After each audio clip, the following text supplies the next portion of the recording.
కేంద్రంలోని శ్రీ రాధా రుక్మిణి సత్యభామ సమేత శ్రీ మదన వేణుగోపాల స్వామి బ్రహ్మోత్సవాలలో భాగంగా బుధవారం 3వ రోజు ఉదయం సామూహిక శ్రీ విష్ణు సహస్రనామ పారాయణం పట్టణంలోని శ్రీ లక్ష్మీ గణేష్ మందిరం సభ్యులచే భజనలు ఘనంగా జరిగాయని సామాజిక కార్యకర్త తౌటు రామచంద్రన్ తెలిపారు.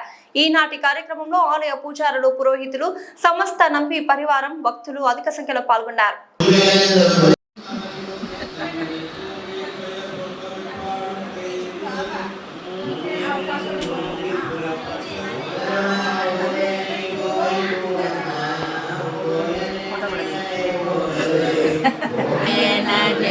श्रीमन्नारायण जय श्रीमन्नारायण जय जय जय जय श्रीमन्नारायण जय श्रीमन्नारायण जय श्रीमन्नारायण जय जय।